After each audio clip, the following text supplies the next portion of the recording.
Welcome back to Balaba Gist, my people. Come see wetin Fulani dey do. I don't know how I go. My people, we don dey talk this thing for a very long time. That is this, all the whole bush in Imo State now. That is Fulani are gradually taking the bushes, and the police and the governors are not doing anything. Rather, they are very busy looking for ESN and Biafra Liberation Army and others. Why the Fulanis are inside our bush, buying and kidnapping our own people? I want to play this video, may you hear wetin this our brother talk, and also play the two video of 3 Fulanis as a guy who wan go buy cow from there, na so they carry am. See, e don reach for time where our people go dey practice this rearing of cow. There is a lot of benefit on it. There's a lot of profit on it. You can rear cow in your backyard. You can rear cow anywhere. Our people have to wake up. Let us stop all this nonsense of bringing cow from the north. We can do it. Let our people start rearing cow. Let there be ranches all over eastern land, so that we'll buy the one we rear by ourselves, so that we will know what we are eating. Enough of this Fulani carrying cow everywhere in Igbo land. Let me play the video of the 3 Fulanis. Then I will play the video of waiting this our brother they call Nosunkwa talk. May you hear with your ear waiting they happen for inside Imo State right now. Ndị a bụ ndị na-achụ efi, ndị Fulani anyị nwetara n'ime ọfịa, mana onwe nwa na-ele efi ha bịa kpọọ ya ka ọ bịa golo efi n'ime ọfịa. Onwe nwa na-ele efi ha kpọta ha bịa ka ọ bịa golo efi, ọ bịazie ka o golo efi. Afịa bụ Chikanso. Na onye ha bịa ka ha kpọ ka ọ bịa golo efi, ọ bịazi ige efi, ha wee ha mụpụtezie n'ime ọfịa. Mmadụ ịnọ bụ AK-47 nyanwa gbawazie gbana n'ude wee kpọwazie anyị. So mgbe anyị jipụtazie n'ude ha ma gbawazie anyị egbe. Mmadụ ịta bụ ndị anyị nweta, ndị ọzọ gba ọsọ. So anyị chọrọ ka anyị ha ndị eruga to SARS. So nọ nke anyị fụ na-agụ azụ odumodu ka anyị nweta ya. So no kunu mara ebe onye ọbụla nọ ya na-enye information na information matters. Anyị nweta ha n'ime odumodu. Ha bụrụ nwa be anyị ọgbanarị ha. Daalụ. Adị mma ịma oge ụfọdụ m na-ekwu okwu security and insecurity n'Imo State. Some people are out there, especially ndị Fulani herdsmen. Yesterday ka mmadụ kpọrọ m. One guy isi bata nwe ebe ọ zụrụ ala ọrụ ụlọ na side of Orola. Lekwe ndị Fulani herdsmen n'ụzọ Orola. You know, now one of the Uber guy buye guy there because the guy may escape. Ozugbo ha hụrụ ndị Fulani a bụ egbe, the guy amapụ. Then mgbe the Uber guy na-asị ka ya amapụ, ndị Fulani herdsmen ahụ achụ ya were egbe kụọ ya n'isi. You know, now that guy aka ji eji na amabeghị ọnọdụ ya ka ọ dị ugbu a. But ka m kwukwe ya ọzọ, anyị ekwuola okwu Ọfọrọla ahụ. That road dey bad. Anyị kwuo okwu Ọfọrọla, anyị ekwu okwu Avụ, anyị ekwu okwu Obinze, anyị ekwu okwu Ihi Agba, anyị ekwu okwu Nekede, anyị na-ekwu okwu Irete, na-ekwu okwu Ọrụ Ogbe, Amaka Ọhịa Ubi, ebe ndị a niile ndị Fulani herdsmen nọ na-akpa. But now enwere new place. I will play this voice note so that you will listen. Awareness ka anyị na-create for our people. Ekwuole m ekwuchie ya ike. Every community nwere forest guard. Mbụrụ gọvanọ echi forest guard ahụ agaghị m eji egwu. Agaghị m eji forest guards egwu. A ga-eme ya ọnọrọ n'iwu. Enwe forest guard in every forest enwere n'Imo State.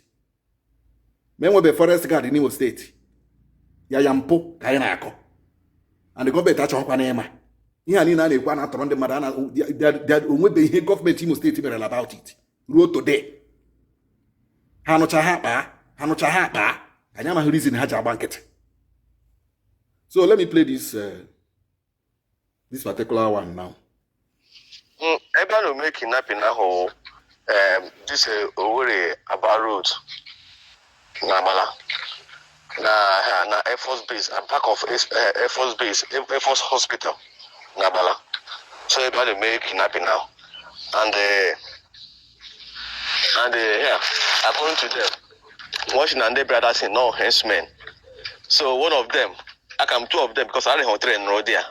Because of one honorable high critical alaya, also a labor and about Danny honorable Danny Basso. So all that's ready there. I got there with the caterpillar haji, so great each other. So and on there na one katana hindozo. So nda anabia. So woman can about branch. We can about good luck one mother and kachi. So about branch and I begin more. So good luck one mother and that Air Force hospital. So on that mean the risk career. They cause about more. So that bad na about more and about fish out that one. So honestly, as the people now who were armed, no be no. But by the grace of God, because of about good luck one mother, they show me she haji. One of them appear with so you block where with the so honestly nobody is safe here. So you all be more that talk here side. That person should have to be very, very careful. That talk here mostly. And he came Agbala. That person have to be very, very careful. So hey me go please. So Agbala come to me. Agbala ain't come to me. But yeah, with Air Force Hospital, how to close to Olapo water, Olapo bridge. And about me, how many no done about no more. So I had about the money. So on all that about express road. So all by the thing she got. Remma, una anola. So ndebi Agbala, be very careful. Ndebi Olapo, be very careful. They are expanding. Be very, very careful. Ha adi kuola Agbala no Olapo now. To ebe ndị ha na-ana eme mkpamkpa ndị Fulani herdsmen. Ekwekwele me ka nkwukwe ya ọzọ. Every community nwee forest guard. Chekwa na ọhịa unu. Government is not ready for you people. It's not ready to protect your land.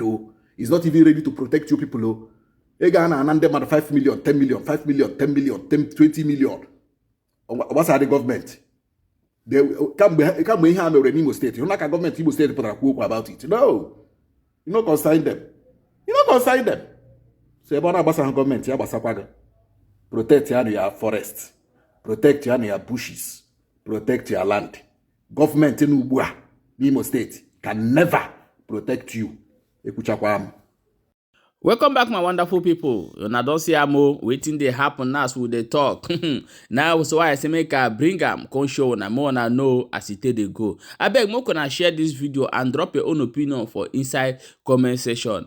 I go play you one video make you watch as the Biafrans dey celebrate and jubilate for inside Obodo Oyibo with the flag of Biafra. But when you do it in Nigeria, you become a terror. I been I don't understand. Let me play the video make you see.